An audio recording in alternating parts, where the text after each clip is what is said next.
Good morning students. आज हम शुरू करने वाले हैं पादप पुनर्स्थापन। और पादप पुनर्स्थापन के बारे में छोटा सा इंट्रोडक्शन मैंने आपको पिछली बार भी दे दिया था, लेकिन आज हम फिर से इसे शुरू करते हैं क्योंकि आपकी टेक्स्ट बुक का भी तो हमारे पास में है जो आपको बिल्कुल अच्छे से बताना होता है, वरना बच्चों की कंप्लेन आ जाती है कि टेक्स्ट बुक वाला ने हमें नहीं बताया जा रहा है, किताब में जो था लाइन टू लाइन हमें पढ़ना है। तो देखिए, पादप पुनर्स्थापन का मतलब क्या है। इंट्रोडक्शन, जब हम पहली बार किसी से मिलते हैं तो उससे हम अपनी पहचान करवाते हैं, तो यहाँ पर हम पादप की पहचान करवाएंगे। किससे करवाएंगे?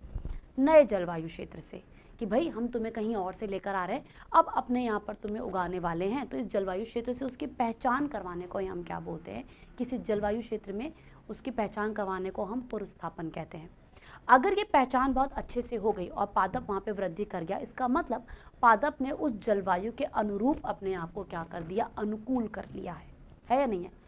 तो कोई पादप किसी नए स्थान पर इंट्रोड्यूस हो सके, उसका पुनर्स्थापन हो सके, वो किस बात पर निर्भर करता है, वो इस बात पर निर्भर करता है कि क्या वो वहाँ के अनुरूप अपने आप को अनुकूल कर पा रहा है।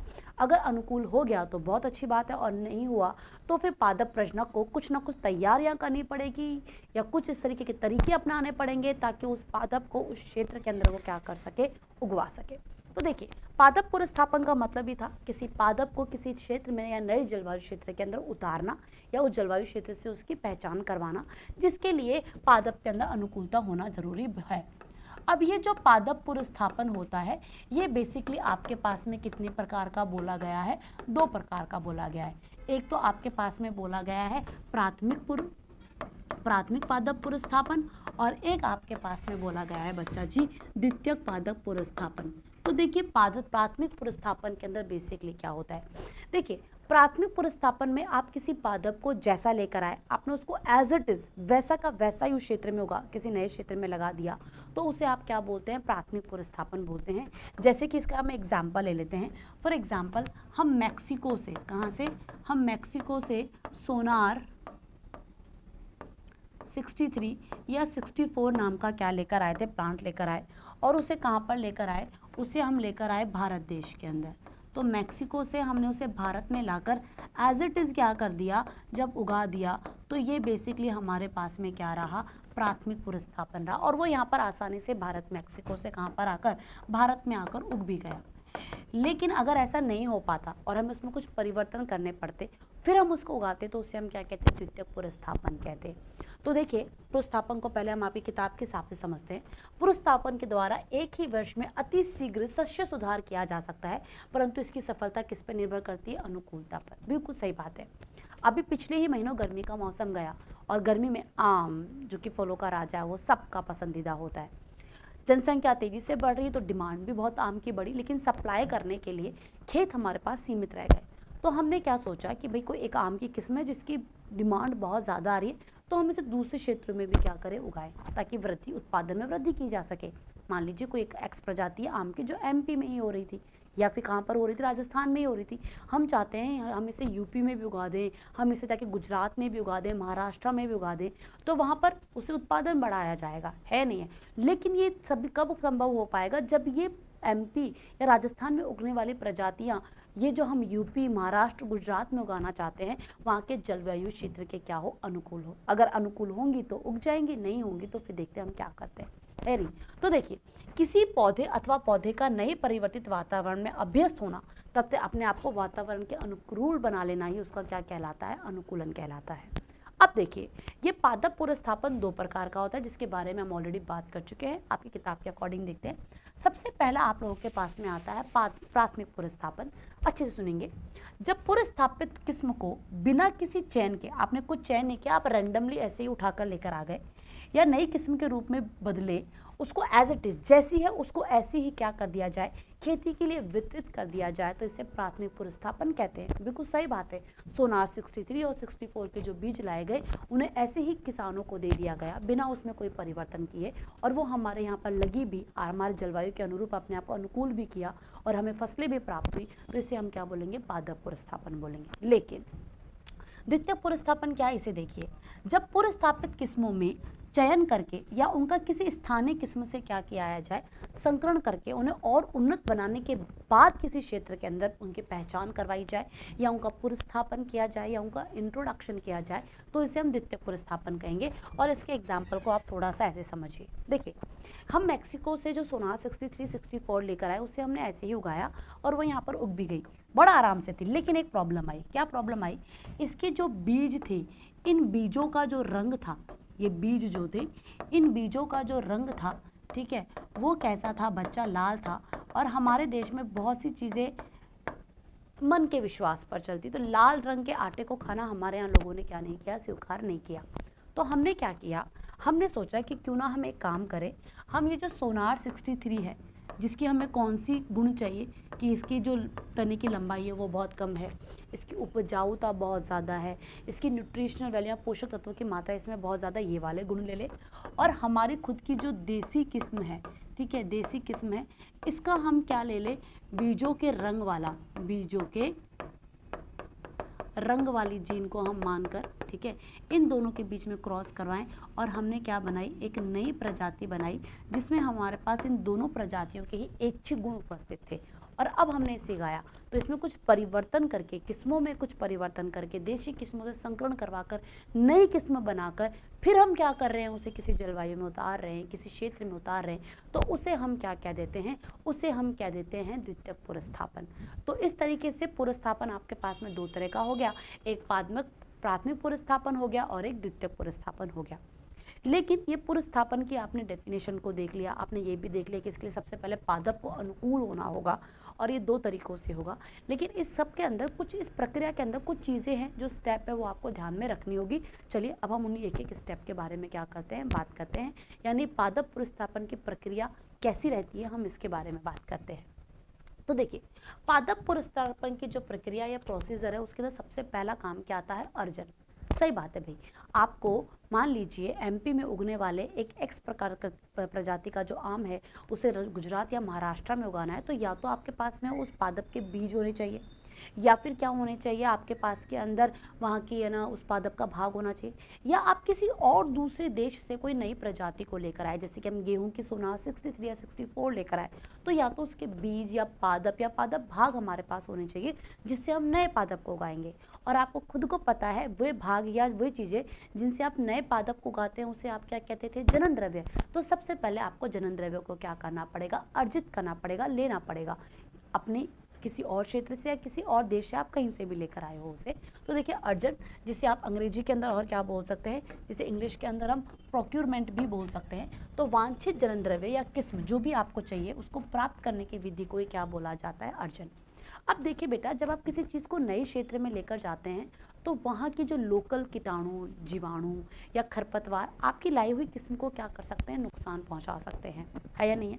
सोनार 63 मैक्सिको में उगती थी, वहाँ की जलवायु अलग थी, वहाँ पे कीट अलग थे, वहाँ पे रोगकारी अलग थे, यहाँ पर अलग है। अब हम उसे यहाँ लाकर उगा रहे हैं तो पहले हमें उसे क्या करना पड़ेगा?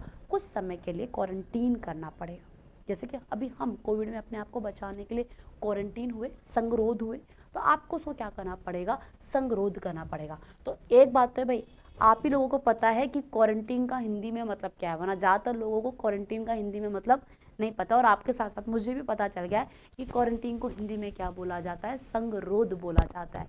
तो हम क्या करेंगे? यहाँ पर इन बीजों को संगरोध करेंगे। इसके लिए NPBGR के अंदर जाकर हम इन्हें कुछ टाइम के लिए रिजर्व करेंगे, इनके ऊपर अपने कुछ स्टडीज़ को करके देखेंगे कि अच्छा भाई इसके ऊपर ये वाला कीटाणु ऐसे इफेक्ट डाल रहा है, इसकी पूरी स्टडी की जाएगी। उसके बाद में क्या किया जाएगा? सूचीबंधन। भाई आप सोनार 63, 64 क्या किसी नई प्रजाति को लाकर ऐसे ही किसी नए जलवायु क्षेत्र में नहीं उगा सकते। आपको उसके लिए NPBGR को सारी सूचीबद्ध करके देना पड़ता है कि भाई ये कौन सी प्रजाति है, उसकी कौन सी किस्म है, इसका उद्गम क्षेत्र यानी कहाँ ये उगी है, इसके अंदर ये कैसे जलवायु में उगना पसंद करती है, इसके लिए कौन सी जलवायु अनुकूल है। ये सारी चीज़ों की आपको क्या बनानी पड़ती है? एक सूची बनानी पड़ती है और इसे ही हम क्या कहते हैं? सूचीबंधन कहते हैं। तो ब्यूरो से, भाई आपने पहले लाकर ब्यूरो में डाला, क्वारंटीन किया, अब ब्यूरो से आप आगे चीज़ को आगे बढ़ाओगे अपने एक्सपेरिमेंट को, तो ब्यूरो से प्राप्त होने वाले सभी विभेदों या प्रविष्टियों का एक क्रम संख्या से निर्दिष्ट किया जाता है। इसके साथ प्रत्येक परिवष्टि यानी आप जिस भी किस्म को उगाने वाले हो उसकी प्रजाति, किस्म, उद्गम, अनुकूल, अभिलक्षण सभी को आपको क्या करना पड़ेगा, रिकॉर्ड करना पड़ेगा। अब देखिए बेटा, फॉर एग्जाम्पल जब हम सोनार 63 को यहाँ पर लेकर आए होंगे तो हमें ये नहीं पता था कि हमारे देश का कौन सा जलवायु क्षेत्र उसके लिए अनुकूल होगा। अगर हम देखें तो भारत को ईस्ट, वेस्ट, नॉर्थ, साउथ 4 क्षेत्रों में हम बांट सकते हैं। तो हमने चारों जगह पर इसको देख डाला और यहाँ पर इसके क्या करवाए, बोला भाई आप इसका यहाँ पर क्या करवाइए, इसको उगाइए, है या नहीं, इसकी क्या कीजिए, फसल कीजिए। जहाँ ये अपना बेस्ट रिजल्ट देगी फिर हम उसके अकॉर्डिंग आगे क्या करेंगे, काम करेंगे। तो सही बात है, इस पूरी प्रोसेस को हम लोग क्या बोल देते हैं, मूल्यांकन। तो ब्यूरो द्वारा प्राप्त सभी प्रविष्टियों को जो भी आपको बाहर से विदेशी लाई हुई या एक क्षेत्र से आप दूसरे क्षेत्र में जो लेकर जा रहे हो, तो इन्हें ईसापुर प्रक्षेत्र यानी कि वो क्षेत्र जो कि NPVGR ने चयनित कर रखे हैं कि हम यहाँ अपनी क्या करवाएंगे, इन नई किस्मों को उगवाएंगे। वहाँ पर मानवों का हस्तक्षेप ज़्यादा नहीं होगा, प्लांट ब्रीडर्स ही वहाँ पर काम करते हैं बेसिकली, या अन्य 4 केंद्रों पर उगाया जाता है इन प्रविष्टियों का उपज तथा अन्य अभिलक्षणों के मूल्यांकन के लिए कि हाँ भाई इनकी उपज कैसी हुई, इन्हें किन किन कीटों से नुकसान पहुँच सकता था, इस जलवायु क्षेत्र के अंदर इसमें ऐसा चाहिए, इसमें ये खाद डालनी पड़ेगी, इसको ये कर, मतलब किसी जलवायु क्षेत्र, देखो हर जलवायु क्षेत्र अलग अलग है। अगर हमारे यहाँ पे भी देख लो तो कश्मीर की जलवायु बिल्कुल अलग है, राजस्थान की बिल्कुल अलग है, आप बंगाल चले जाइए वहाँ की बिल्कुल अलग है, साउथ की बिल्कुल अलग है, महाराष्ट्र की अलग है ना, यूपी की अलग है। तो हर जलवायु क्षेत्र में वो अपने आप को कैसे दिखा रहा है ये प्लांट ब्रीडर करके बताएगा, मूल्यांकन है या नहीं है। जब सारे ही लक्षणों के ऊपर हम क्या कर लेंगे, देख लेंगे कि सब कुछ बिल्कुल बेस्ट है, तो इन परीक्षणों की किसी प्रविष्टि की उपज तथा अन्य अभिलक्षण प्रचलित उन्नत किस्मों की तुलना से अधिक और उत्कृष्ट होंगे तो ऐसी किस्मों को हम मार्केट में डाल देंगे। तो फॉर एग्जांपल हमने सोनार 63, 64 को हरियाणा में उगा के देखा और हमें पता चला कि इसकी उपज वहाँ पर ज़्यादा थी, इसकी क्वालिटी वहाँ पर ज़्यादा अच्छी थी जो वहाँ पर अब तक लोकल किस्म उग रही थी। तो अब उस लोकल किस्म को हटाकर हम क्या करेंगे, किसानों के बीच में इस नई किस्म के बीजों का क्या करवा देंगे, वितरण करवा देंगे, है नहीं। तो और नए बीजों का क्या हो जाएगा, उत्पादन क्या हो जाएगा, शुरू हो जाएगा, जिसे अन्य क्षेत्रों में भी क्या किया जाएगा, भेजा जाएगा, है या नहीं है। तो देखिए पादप पुनर्स्थापन से हमें कुछ लाभ हुए और उन लाभ के बारे में हम देते हैं। पादप पुनर्स्थापन से आपको नई फसलें मिली है भाई। आप खुद सोचिए 1950 तक आप 10-10 फीट लंबे गेहूं के पादप उगा रहे थे, आप सोनार 63, 64 को यहाँ पे पुनर्स्थापित कर पाए और हमारे यहाँ पर हरित क्रांति आई। हमने इतना गेहूं का प्रोडक्शन किया कि हमने अपनी जनता को भी खिलाया, बाहर भी हम इसे क्या करते हैं, निर्यात करते हैं, पैसा कमाते हैं, हमारी GDP बढ़ी, है या नहीं है। तो कुछ नई किस्म को यहाँ पर क्या हो जाता है, पादप पुनर्स्थापन से नई किस्में इंट्रोड्यूस होती है। दूसरी बात, पुनर्स्थापन द्वारा बिना चयन तथा संकर के नई किस्में प्राप्त की जा सकती है। सही बात है, सोनार 63, 64 के लिए आपको कुछ नहीं करना पड़ा था, हालांकि वो बीज पसंद नहीं आया आपको तो आपने उसमें चेंज करने पड़े, लेकिन ऐसी बहुत सी प्रजातियां हैं जिसे हम हमारे दूसरे देशों से लेकर आए और हमारे यहाँ पर वो आकर उग रही है और इसके लिए प्लांट ब्रीडर को कुछ नहीं करना पड़ा, वो एज इट इज़ आई और एज इट इज़ ही हमारे यहाँ पर ग्रो होने लग गई। जैसे कि जलकुंभी, हालांकि हमारे नुकसानदायक रही ऐसे ही, लेकिन ऐसे ही करती हैं। फसलों के नए रोग व कीट मुक्त क्षेत्रों में पुनर्स्थापित करके उनकी रोगों व कीटों से रक्षा की जा सकती है। बिल्कुल सही बात है। फॉर एग्जाम्पल मेरे यहाँ पर कोई एक्स प्रकार की प्रजाति होती है किसी भी दाल की, मान लीजिए, लेकिन मेरे यहाँ के कीट उसे यहाँ पर क्या कर देते हैं, खराब कर देते हैं। तो मैंने बोला भाई हम राजस्थान में ये दाल होती तो है लेकिन कीट इसे यहाँ पर क्या पहुँचा देते हैं, नुकसान पहुँचा देते हैं, क्योंकि यहाँ के लोकल वातावरण में इसको नुकसान पहुँचाने वाले कीट है। किसने बोला कि ठीक है यार एक काम करते हैं, ये ट्राई, इस दाल का ट्राई हम जम्मू कश्मीर में मार के देख लेते हैं या फिर हम उत्तराखंड में देख लेते हैं। हम उत्तराखंड ले गए और वहाँ पर वो आसानी से वृद्धि कर गई क्योंकि वो कीट, वो रोगकारी वहाँ पर नहीं थे और वो वहाँ पर आराम से वृद्धि कर गई। तो फसलों को नए रोग व कीट मुक्त क्षेत्रों में पुनर्स्थापित करके उनकी आपने क्या कर दी, कीटों से रक्षा कर दी। नेक्स्ट देखिए बेटा, वैज्ञानिक शोध के लिए आवश्यक पादप प्रजातियां प्राप्त की जा सकती है। सही बात है, पादप पुनर्स्थापन से आप बाहर की प्रजातियों को यहाँ पर लेकर आ रहे हो तो प्लांट ब्रीडर इनसे और ज़्यादा अच्छे से क्या कर सकते हैं, उन्नत किस्में डेवलप कर सकते हैं। यहाँ की लोकल प्रजाति की जो बेस्ट क्वालिटी उसको ले लेंगे, बाहर से आप जो पुनर्स्थापन करके प्रजाति लाए हो उसकी बेस्ट किस्मों के क्रॉस करवा के कुछ नया बनवा सकते हैं। तो प्लांट ब्रीडर्स के लिए तो, या फिर हमारे प्लांट ब्रीडर्स के लिए हमारे खेती के क्षेत्र के अंदर चीज़ों को और नया बढ़ोतरी देने के लिए नए नए आयाम क्या हो जाते हैं, खुल जाते हैं। ठीक है, तो ये हो गया आपके पादप पुनर्स्थापन के लाभ। लेकिन यहाँ पर कुछ दोष भी है। वो दोष क्या है, देखिए, पादप पुनर्स्थापन विधियों के साथ खरपतवारों का प्रवेश हो जाता है, और जैसे कि सत्यानाशी व गेहूं सा खरपतवार। तो जब आप इन्हें लेकर आते हैं तो कभी कभी क्या होता है, ये प्रजातियां आपके यहाँ पर एज इट इज़ दूसरे देशों जैसी तो उगती तो नहीं है, वो तो उगी नहीं, लेकिन आपके यहाँ खरपतवार की तरह काम करने लग जाती है और आपकी लोकल प्रजातियों के ऊपर भी क्या पहुँचाने लग जाती है, नुकसान पहुँचाने लग जाती है। तो एक थोड़ा सा ही आप लोगों को नुकसान हो जाता है, थोड़ा नहीं बड़ा ही नुकसान है। दूसरा, पुनर्स्थापित किस्मों के साथ देश में नए रोगों के रोगजनक भी प्रवेश कर जाते हैं। सही बात है भाई, आप जो लेकर आए हो बीज या पादप भाग, अगर उसमें कोई नया, उसमें कोई कीट लगा हुआ आपके यहाँ पर आ गया, तो इसलिए तो हमने उसे क्या किया था, क्वारंटीन किया था, है या नहीं, कि क्योंकि उसके साथ में कोई कीट यहाँ पर आ गया है, अब वो कीट हमारी जलवायु क्षेत्र में आके कहीं हमारी दूसरी फसलें जो है, जो ऑलरेडी यहाँ पर उगती है, उनको खराब ना करने लग जाए। लेकिन अभी तो आप क्वारंटीन कर रहे हो, लेकिन अगर क्वारंटीन करने पर भी किसी तरीके से कहीं से में चूक हो गई, तो ये नया रोगकारी जो अब तक हमारे देश की जलवायु में नहीं था, उस पादप के साथ साथ हमारी जलवायु के अंदर आ गया और हमारी देशी लोकल किस्मों को भी क्या कर सकता है, नुकसान पहुंचा सकता है। कई पुनर्स्थापन प्रजातियां अनिष्टकारक खरपतवार के रूप में फैल जाती है और इसका सबसे बड़ा एग्जाम्पल है जलकुंभी। बिल्कुल सही बात है, जिससे बंगाल ट्रेजिडी या बंगाल महामारी का रीज़न भी बोला जाता है, या इसे बंगाल ट्रेजिडी का भी क्या बोला जाता है, रीज़न बोला जाता है। होता क्या है, ट्रेजिडी हुई थी बंगाल के अंदर, इसका इसे रीज़न बोला जाता है। देखिए हुआ क्या था, जलकुंभी जो होता है, इसका पादप, इसका फूल जो होता है बड़ा सुंदर सा होता है और ये पानी की सतह पर बहुत तेज़ी से फैल जाती है। हमारे यहाँ से कोई व्यक्ति थे, वो कहीं घूमने गए और इसे चाइना से हमारे यहाँ पर लेकर आ गए, इंडोनेशिया से आई थिंक, या चाइना से, देश का नाम मुझे अभी अच्छे से याद नहीं है, और वो इस वाटर हाइसिंथ या फिर जलकुंभी को हमारे देश में लेकर आए। बंगाल में इसे उगाया गया। वहाँ पर हुआ क्या, ये इतनी तेज़ी के साथ में फैलती है बेटा कि 1 से 2 दिन के अंदर ये पूरे के पूरे ठहरे हुए पानी को कवर कर लेती है। अब क्या हुआ, एक तालाब के अंदर पूरे में ये फैल गई, है या नहीं है। पूरे में फैलने की वजह से क्या हुआ, उस पानी के और हवा के बीच में, ये जो पानी का तालाब था, इस पानी के तालाब और जो ऊपर क्या प्रेजेंट थी, यहाँ पर हवा प्रेजेंट थी, ठीक है।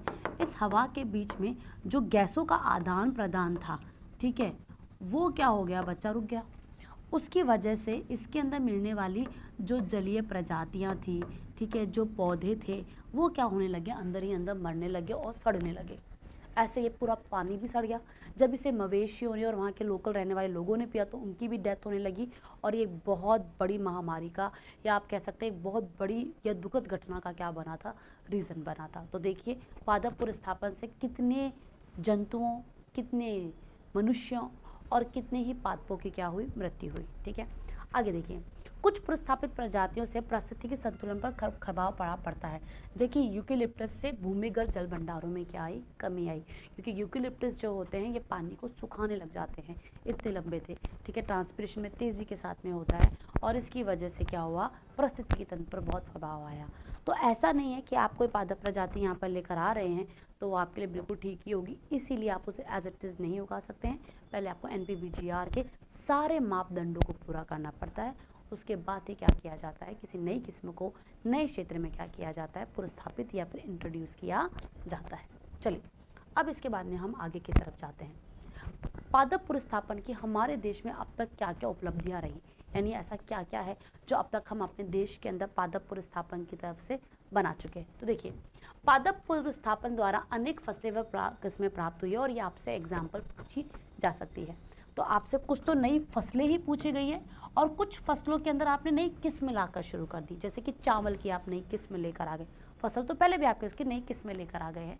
तो देखिए जैसे कि आपके पास में आलू, मक्का, मूंगफली, अरहर, मटर, टमाटर, गन्ना, पपीता, इसकी कुछ नई फसलें आप लेकर आए हैं। और धान, ताइवान 1, IR8, IR28, IR36 किस्म के गेहूं की रिडले, लरमा रोहा, सोनार 64, ये सब कुछ क्या है हमारे पास में कुछ फसली पादपों की नई किस्में आ गई है। किसकी वजह से, पादप पुनर्स्थापन की वजह से, जिससे हमारे देश के जो कृषक हैं, उन कृषक लोग हैं या कृषि में बहुत सारे सुधार हुए हैं। हमारे भारत की GDP बहुत ज़्यादा बढ़ी है क्योंकि हमारा भारत जो है वो एक क्या है, कृषि प्रधान देश है। चलिए अब हम बात करते हैं आगे। अब नेक्स्ट हमारे पास में आता है पुनरुत्पादन या फिर जिसे हम क्या कहते हैं, रीजनरेशन। देखिए बेटा, किसी प्रविष्टि का मतलब है आप जो भी नई प्रजाति या नई किस्म क्या लेकर आए हैं, अपने पास में लेकर आए हैं, कि बीजों या प्रभों को खेत में उगने तथा इन पौधों से इन प्रविष्टि के नए बीजों को प्राप्त करने को आप क्या कहते हैं, पुनरुत्पादन कहते हैं। सही बात है भाई, आप सोना 63 को यहाँ पर लेकर आए, आप TN1 को यहाँ पर लेकर आए, जो चावल की प्रजाति है, आपने उसे यहाँ पर उगाया और उससे आपने नए बीज प्राप्त किए, तो इसे आप क्या कहते हैं, पुनरुत्पादन कह देते हैं। जनन द्रव्य संग्रह की प्रविष्टि को प्रत्येक कुछ वर्षों बाद पुनरोपित करना अत्यंत आवश्यक हो जाता है, अन्यथा एक अवधि के बाद में इनकी अंकुरण क्षमता घट जाती है, ठीक है, और इसे हम क्या कहते हैं, और अंकुरण क्षमता घट जाती है। तो देखिए बेटा, इसका मतलब समझिए, अच्छे से समझिएगा बेटा। मैं इसे आपको लोकल एग्जांपल से समझाती हूँ। जैसे कि फॉर एग्जांपल आपने क्या करते हैं, हम लोग अपने खेत के अंदर नॉर्मली हम क्या देखते हैं कि हम क्या कर रहे हैं, फॉर एग्जांपल हमने पादप यानी कि खेत बोया है, नहीं है, और मान लीजिए इसमें गेहूँ लगा अच्छे से,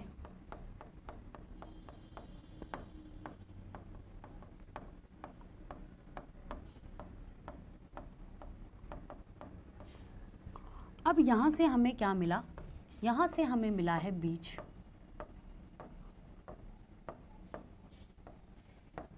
बोलो बात समझ में आ रही कि नहीं आ रही। अब आप क्या करते हैं, इस बीज को कुछ समय के लिए इसका भंडारण कर देते हैं। एक लोकल बात से समझा रही हूँ मैं आप लोगों को। आप कुछ समय के इसका क्या करते हैं, भंडारण। अगला सीजन जब आएगा तो आप वापस से इन्हीं बीजों को क्या करेंगे, उगाएंगे। बोलो उगाएंगे कि नहीं उगाएंगे, है ना, इन्हीं बीजों को उगाएंगे। लेकिन आपके अंदर ये जो इस समय तक जब बीज क्या कहेंगे, भंडारित रहेंगे, यानी कि जीव जब भंडारित अवस्था के अंदर रहेंगे तो उस दौरान इनका जो काल है उसे क्या बोला जाएगा, प्रक्षुप्ता काल बोला जाएगा। तो उस दौरान तक बीज क्या रहते हैं, प्रक्षुप्ता काल में रहते हैं। प्रक्षुप्ता काल का मतलब क्या होता है ये मैं आपको आगे ही बताऊंगी, लेकिन अभी से आप इतना समझ लीजिए कि बीज के अंदर भ्रूण रखा हुआ है, एक नया पादप रखा हुआ है। जब उसको उसकी सारी अनुकूल परिस्थितियां मिलती है तो वो क्या हो जाता है, अंकुरित होकर नए पादप का निर्माण करता है। यहाँ पर अनुकूल परिस्थितियों का मतलब क्या है कि जलवायु के उसके हिसाब से हो। भारत के अंदर ऋतुएं अक्सर बदलती रहती है, तो किसी क्षेत्र की जलवायु में भी थोड़े थोड़े क्या होते रहते हैं, परिवर्तन। और इसीलिए हमारे यहाँ पर जलवायु के हिसाब से हम 3 तरह की, रबी की, खरीफ की और जायद की फसल भी उगाते हैं। तो मान लीजिए गेहूं की फसल का समय चला गया तो आपने बीजों को अंकुरित करके रख दिया, तो वह समय जब तक उनका पुनः उनके अनुरूप परिस्थितियां नहीं आएंगी तब तक के लिए बीज क्या करते हैं, बीज में जो भ्रूण रखा हुआ है वो अपनी सारी गतिविधियों को क्या कर देता है, रोक देता है या नहीं है, अपनी सारी गतिविधियों को कुछ समय के लिए रोक देगा और क्या कर जाएगा, सुस्त अवस्था में चला जाएगा या सुसुप्त अवस्था में चला जाएगा। मरा नहीं है, सुसुप्त अवस्था में चला गया है, अपने अंदर पानी वगैरह सबकी हानि कर कर थोड़ी सी समय के लिए अपनी चीज़ों को रोक देगा और उसे आप क्या कहते हैं, प्रक्षुप्त अवस्था। लेकिन ये प्रक्षुप्त अवस्था हर एक पादप प्रजाति की अलग अलग होती है। कुछ पादप के बीज 6, 8 या 12 महीने तक प्रक्षुप्त अवस्था में रहते हैं। अगर आपने उन्हें तब तक भी अंकुरित नहीं किया तो फिर वो अंदर के अंदर ही क्या हो जाएंगे, नष्ट हो जाएंगे। कुछ ल्यूपिनस जो ऐसे भी हमें मिले बीज जो 2-2, 2,500 हज़ार साल तक भी प्रक्षुप्त अवस्था में रहते हैं। कुछ ऐसे हैं जो सिर्फ 1 हफ्ते तक की प्रक्षुप्त अवस्था के अंदर रह सकते हैं।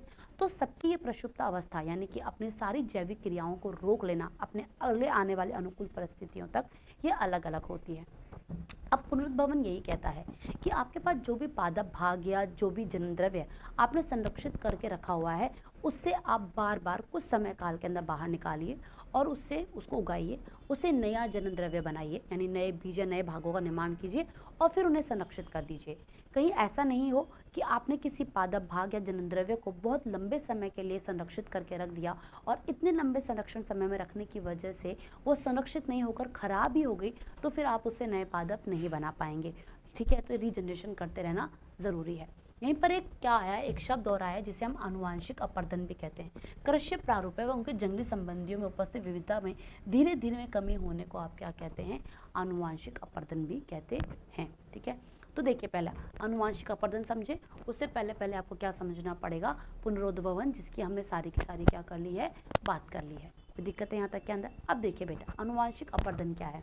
जब आप एक ही किस्म को बार बार उगाते रहते हैं और उन्हीं के अंदर स्वपरागण करवाते रहते हैं तो गुणों में धीरे धीरे क्या आने लग जाती है, कमी आने लग जाती है या नहीं है। तो ऐसा करना चाहिए कि अक्सर जब कुछ 1, 2, 10, 12 फसलों तक आपने उगा लिया, फिर आप क्या करवाएं, 2 अलग अलग सेम जाति की प्रजाति की 2 अलग अलग किस्मों के बीच में आप क्या करवाइए, बेसिकली प्लांट ब्रीडर के थ्रू पॉलिनेशन या परागण करवाया जाता है या जनन करवाया जाता है या क्रॉस करवाया जाता है, ताकि एक ही गुणों के आने की वजह से कहीं क्या नहीं आ जाए, किसी प्रकार की आनुवांशिक क्या ना आ जाए, अपर्दन नहीं आ जाए। तो किस्मों को बढ़ोतरी को बनाए रखने के लिए हमें अक्सर दो नई नई किस्मों के बीच में क्रॉस पॉलिनेशन करवाते रहना चाहिए।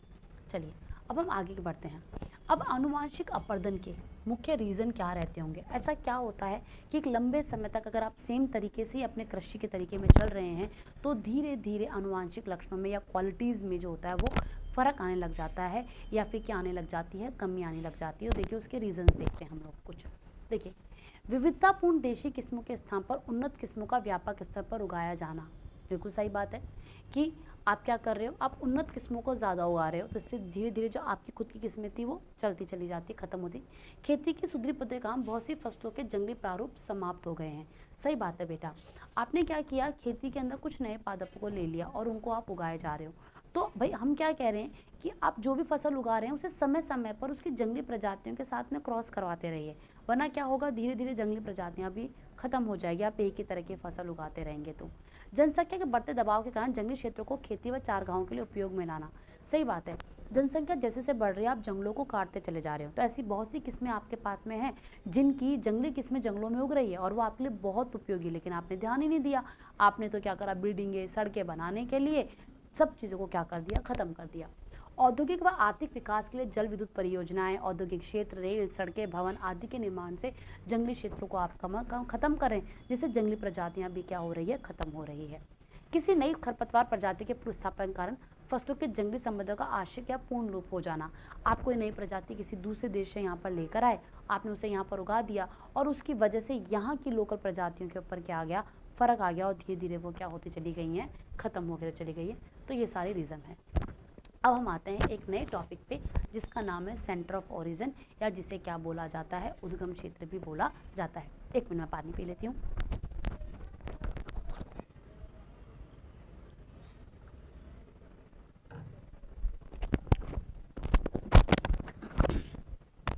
देखिए बेटा, उद्गम क्षेत्र क्या होता है, बेसिकली जहाँ पर कोई प्रजाति पहली बार बनी है, चाहे वो जीव की हो, चाहे पादप की हो, चाहे जंतु की हो। हम बात किसके में करते हैं, हम पादप को लेकर करते हैं कि कोई पादप प्रजाति जहाँ पर पहली बार उगी हो या उसका जंगली साथी संबंधी प्रजाति जहाँ पर उगी हो, तो उसे हम उसका क्या कहते हैं, उद्गम क्षेत्र कहते हैं। आपकी किताब क्या कहती है, एक रूसी आनुवांशिकवादी वेविलोव ने पूरे संसार की फसलों व उनकी जंगली संबंधियों को बहुत से विभिन्न प्रारूपों को संग्रह करके व्यापक अध्ययन किया। यानी उसे जगह जगह से क्या गया, वो अलग अलग किस्में लेकर आया और उनकी संबंधित जंगली प्रजातियों को क्या किया, उसने इकट्ठा किया और उनके ऊपर अध्ययन करने पर उसे सुझाव दिया कि फसलों का जंगली प्रजातियों से उद्गम संसार के कुछ विशिष्ट क्षेत्रों में हुआ है और उन क्षेत्रों को उनका हम क्या कहते हैं, उद्गम क्षेत्र कह देते हैं। ठीक है, तो हमारे यहाँ पर ऐसी बहुत सी प्रजातियाँ हैं जिनका क्या किया है, उद्गम कहीं और से हुआ है। उनकी आप ऐसा बोल सकते हैं कि आपके यहाँ कोई प्रजाति उग रही है, लेकिन उसी की जंगली प्रजाति कहीं किसी और देश में जाकर भी उग रही है। आप वहाँ के जीन को लाकर उसके कुछ यूज़फुल यानी कि अच्छी क्वालिटीज़ को लाकर आप अपने प्लांट के अंदर क्या कर सकते हैं, डाल सकते हैं। ठीक है, अब यहाँ पर क्या आते हैं, कुछ उद्गम क्षेत्र आते हैं जैसे कि प्राथमिक उद्गम और फसलें। चीन और भारत की यहाँ पर नहीं लिखी है, लेकिन मध्य एशिया और अफगानिस्तान में जैसे कि आपके गेहूं की, अलसी, तिल, गाजर, प्याज, लहसुन, बादाम, अंगूर, सेब की फसलें आपको मिलेगी। एशिया माइनर या पर्सिया के अंदर आपको राई, लूसर्न, पत्ता गोभी, जई, अंजीर, ये सारी की सारी सारणी आपको दी हुई है कि कुछ फसलें हैं जिनके आपके वहाँ पे क्या है, उद्गम क्षेत्र क्या है, अलग अलग है। अब देखिए बेटा, उद्गम केंद्र के प्रकार देखिए। उद्गम केंद्र क्या है, जहाँ पर कोई भी प्रजाति या उसकी जंगली संबंधी प्रजाति जहाँ पर उगी है उसे हम उसका क्या कहते हैं, उद्गम क्षेत्र कहते हैं। फॉर एग्जांपल आप अपने यहाँ पर उड़द की दाल उगाते हैं तो ये उसकी कैसी है, क्रॉप प्लांट है ना, आपका डोमेस्टिक प्लांट है। लेकिन हो सकता है इसी उड़द की जो जंगली प्रजाति है वो आपको कहाँ पर मिल रही हो, चीन के अंदर मिल रही हो, इसी की संबंधित है वो। आप वहाँ जाकर उसके कुछ अच्छे गुणों को अपने इस प्रजाति के साथ में संकलित करके एक नई किस्म को तैयार कर सकते हैं। अब देखिए, प्राथमिक उद्गम केंद्र, जिन क्षेत्र में किसी फसल की उत्पत्ति जंगली प्रजातियों से होने का विश्वास किया जाता है उस क्षेत्र को, उस फसल का प्राथमिक उद्गम केंद्र कहा जाता है। कोई फसल है तो उसकी जंगली प्रजाति यहीं उगती थी और उसी में ही धीरे धीरे धीरे जनन के थ्रू ऐसा विकास हुआ और वो डोमेस्टिक फॉर्म के अंदर आ गई, ठीक है। तो उसे हम क्या कहते हैं, उसका प्राथमिक उद्गम केंद्र कहते हैं। द्वितीयक उद्गम, जिन क्षेत्रों में किसी फसल के कृषि प्रारूपों से बहुत अधिक विविधता पाई जाती है उस फसल का द्वितीयक उद्गम केंद्र कहा जाता है।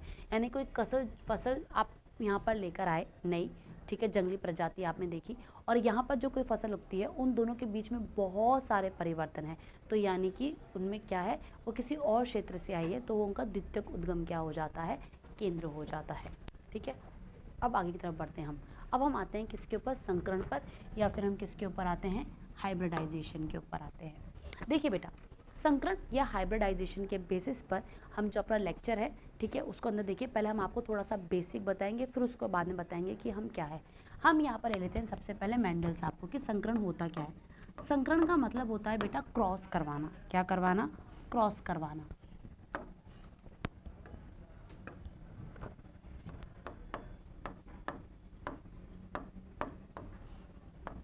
मेंडल ने क्या करवाए, संकरण करवाए, ठीक है। अभी संकरणों को कैसे करवाया हम ये देखते हैं। मेंडल ने क्या किया था, फॉर एग्जाम्पल एक शुद्ध लंबा और शुद्ध बोना पादप लिया था। जब लैंगिक जनन होता है तो सभी जीव क्या बनाते हैं भाई, युग्मक बनाते हैं। पादपों में इन युग्मकों को हम क्या बोल देते हैं, परागकण बोल देते हैं और क्या बोल देते हैं, अंड कोशिका बोल देते हैं। इन परागकण और अंड कोशिका में जब निषेचन होता है तो उससे क्या बनती है, नई संतति का निर्माण होता है। तो ये जो निषेचन की प्रक्रिया हुई है ना बेटा, इसे ही हम क्या कहते हैं, संकरण कहते हैं। देखिए, इस प्रजाति का जीन प्रारूप अलग था, इसमें लंबे होने की जीन थी, इस पादप के अंदर बोनेपन की जीन थी। आपने दो अलग अलग जीन प्रारूप रखने वाले जीवों के बीच में, पादपों के बीच में क्या करवाया, क्रॉस करवा के एक नया बनवाया जिसे आप टीटी कहने वाले हैं। तो ये जो इनके बीच में, इनके युग्मकों के बीच में जो निषेचन की प्रक्रिया हुई है, इसे ही हम क्या बोलते हैं, संकरण कहते हैं। ये संकरण खुद भी होते हैं, यानी कि सेल्फ भी होते हैं, और इन्हें आप आर्टिफिशियल फॉर्म के अंदर भी करवाते हैं। आर्टिफिशियल फॉर्म में हम अच्छे कैरेक्टर्स को लेकर आने के लिए करवाते हैं। तो देखिए परिभाषा, दो भिन्न जीन प्रारूप वाले पौधों में से एक विभेद के परागकणों से दूसरे विभेद के पुष्पों का परागण कराना, इन परागणों की संतति प्राप्त करने को हम क्या कहते हैं, संकरण। बिल्कुल सही बात है, दो भिन्न भिन्न जीन प्रारूपों में से एक विभेद के परागकण लेकर उसके दूसरे विभेद की अंड कोशिका से परागित करके नई संतति के निर्माण की प्रक्रिया को ही आपने क्या बोला है, संकरण बोला है। संकरण शुष्क आधार की सबसे अच्छी विधि है। यस, बिल्कुल सही बात है, क्योंकि आप इसे आर्टिफिशियल फॉर्म में भी करवा सकते हैं। तो आप कोई पर्टिकुलर कैरेक्टर है जो अपने प्लांट के अंदर चाहते हैं, किसी एक्स प्लांट का, फॉर एग्जांपल मान लीजिए ये मेरे पास में एक्स मैंगो का प्लांट है और ये वाई मैंगो का प्लांट है, दोनों की किस्में अलग अलग है, प्रजाति सेम है, और मेरे को लगता है कि इसके जो फल है वो काफ़ी ज़्यादा रसदार है और इसका जो फल है वो आकार के अंदर क्या है, काफ़ी ज़्यादा बड़ा है।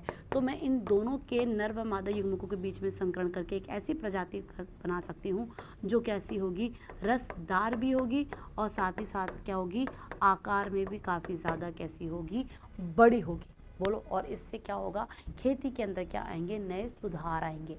मुझे एक ही प्रजाति के अंदर दोनों अलग अलग प्रजातियों की किस्मों की क्या मिल रहे हैं, फायदे मिल रहे हैं। तो संकरण सस्य सुधार की सबसे अच्छी आधुनिक तथा वैज्ञानिक विधि है। यद्यपि संकरण की प्रक्रिया का ज्ञान प्राचीन काल से ही था, बिल्कुल सही बात है, सबको पता था भाई परागण होते हैं, परंतु फसलों सुधार करने के उद्देश्य से इसका उपयोग यानी कि प्लांट ब्रीडिंग के रूप के अंदर इसका उपयोग कहाँ से करने जाने लगा, 19वीं सदी से जाने लगा। इससे पहले पादप खुद से ही अपना क्या कर रहे थे, स्व परागण या स्व संकरण करते थे। अब तो हमने नए तरीके निकाल लिए हैं और उनके बारे में हम पढ़ेंगे। और 19वीं सदी में मेंडल के आनुवांशिक नियमों के पुनः अवशोषण के बाद ही किया जाने लगा। तो मेंडल हमें एक आइडिया दे गए कि आप अपने हिसाब से भी अपने ऐच्छिक लक्षणों को ध्यान में रखकर भी क्या करवा सकते हैं, परागण की प्रक्रिया को करवा सकते हैं। ठीक है, और इसके अंदर आप देखते भी हैं कैसे क्या क्या होता है, देखते हैं इसके बारे के अंदर। देखिए संकरण के उद्देश्य क्या रहते हैं या संकरण अलग अलग तरीके से कैसे जाएंगे ये भी हम बात करेंगे, लेकिन संकरण के पहले हम उद्देश्य देख लेते हैं। संकरण का निम्न में से कोई एक उद्देश्य हो सकता है। पहली बात तो संकर बीज उत्पादित करना, बिल्कुल सही बात है। अभी आपने देखो ये एक्स और वाई, आपका एक्स प्रजाति का आम रसदार था, इसका आकार बड़ा था, इससे आपने क्या बना ली, नई प्रजाति बना ली। अब इससे जो बीज बनेंगे और इन बीजों से जो नए पादप बनेंगे, उनके अंदर जो फल है वो रसदार भी होंगे आम, और आकार में क्या होंगे, बड़े भी होंगे। बोलो है या नहीं है? ठीक है, तो सीधी सी बात है, बिल्कुल सही बात है, संकर बीज उत्पादित होते हैं। और या फिर आनुवांशिक विविधता आएगी, सही बात है। आप जब संकरण खुद से करवाएंगे, अभी आप देखेंगे दो अलग अलग जीन आपने मिक्स करवा दी, तो आनुवांशिक विविधताएं तो आएगी ही आएगी। सेक्सुअल रिप्रोडक्शन से तो आनुवांशिक विविधताएं आ ही रही है। अब आप इसे आर्टिफिशियली और करवा रहे हैं, अपने ऐच्छिक कैरेक्टर्स को ध्यान में रखकर आप क्या करवा रहे हैं, आप जब संकरण करवा रहे हैं तो और भी खूबसूरती के साथ में क्या आएगी, आनुवांशिक विविधताएं आएगी। अब देखिए संकरण के प्रकार, देखिए संकरण के प्रकारों को दो भागों में विभाजित किया गया है। एक होता है अंतर प्रभेदी संकरण, यानी कि इंटर वेराइटल हाइब्रिडाइजेशन। बहुत अच्छे सुनेंगे। इस प्रकार के संकरण में एक ही जाति के विभिन्न किस्में, देखिए मैंने अभी क्या था, आम की जाति समान थी, एक्स और वाई उसकी विभिन्न विभिन्न किस्में थी। तो यहाँ जाति समान है, उसकी किस्में भिन्न भिन्न, और पादपों में ऐसा होता है, पादपों के अंदर आप देख सकते हैं प्लांट की जाति अलग होती है और उसकी उप वेराइटीज़ बहुत अलग अलग होती है। जैसे कि आप खुद देख लीजिए गेहूं की भी अलग अलग वेराइटीज़ है, हम खाते हैं। गोभी में आप पत्ता गोभी, फूल गोभी, ब्रोकली, गांठ गोभी, कितनी वेराइटीज़ है। तो एक ही जाति की जब दो अलग अलग वेराइटी उसके बीच में आप क्या करवा रहे हैं, संकरण करवा रहे हैं, तो उसे आप क्या कहते हैं, इंटर वेराइटल हाइब्रिडाइजेशन कह देते हैं। बोलो बात समझ में? मान लीजिए मैं सोनार 63 और सोनार 64 के अंदर क्रॉस करवा दूं, तो गेहूं है और गेहूं की दो अलग अलग किस्में हैं, सोनार 63 और 64, उनके बीच में मैंने क्रॉस करवा दिया, तो वो कैसा हो जाएगा, इंटर वेराइटल हाइब्रिडाइजेशन। दूरस्थ संकरण, जो तब भिन्न भिन्न प्रजातियों में क्या करवाया जाता हो, संकरण करवाया जाता हो। जैसे कि फॉर एग्जाम्पल आप देखिए, आपके पास में एक तो है सोलेनम ट्यूबेरोसम, ये कौन है बेटा आपका, ये सोलेनम ट्यूबेरोसम आपके पास में आ गया आपका बेसिकली आलू। और एक है आपके पास में सोलेनम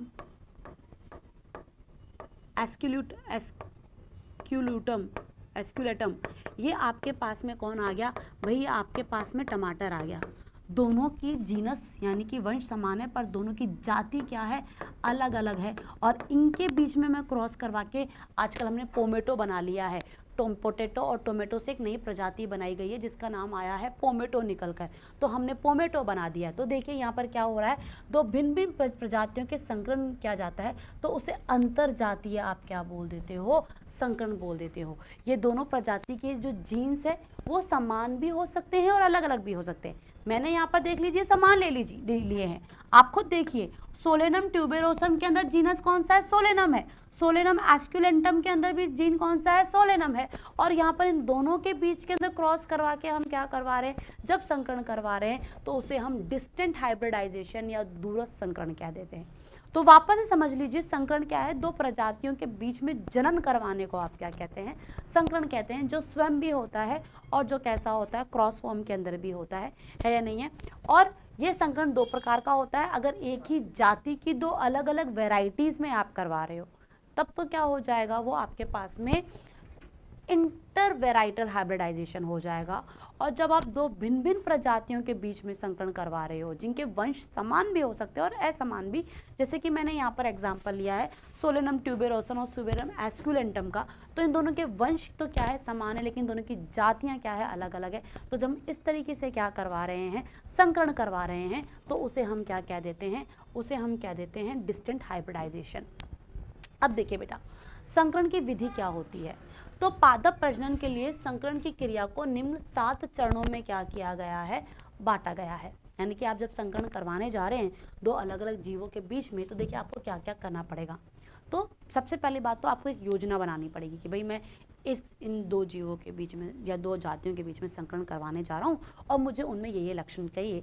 जैसे कि आपने पोमेटो बनाया जिसमें आपको पोटैटो के गुण भी मिल गए, यानी कि आलू के गुण भी मिल गए और टमाटर के, तो आपको एक रूपरेखा बनानी पड़ेगी। तो देखिए, संकरण का मुख्य उद्देश्य नए किस्मों का विकास करना है। बिल्कुल सही बात है, वरना ऐसे तो अपने आप भी हो रहा था। हम आर्टिफिशियल संकरण क्यों करवा रहे हैं, क्योंकि हम कुछ नई प्रजातियां बनाना चाहते हैं।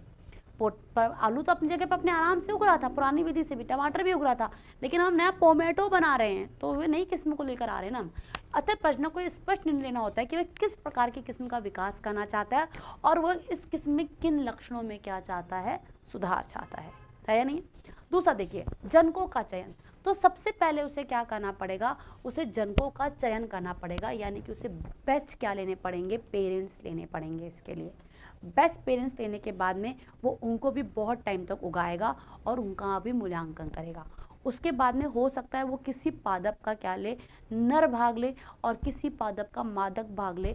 इसके लिए उसे कुछ विपुंसन या फिर बैगिंग या टैगिंग की प्रक्रियाओं का क्या करना पड़ेगा, इस्तेमाल करना पड़ेगा।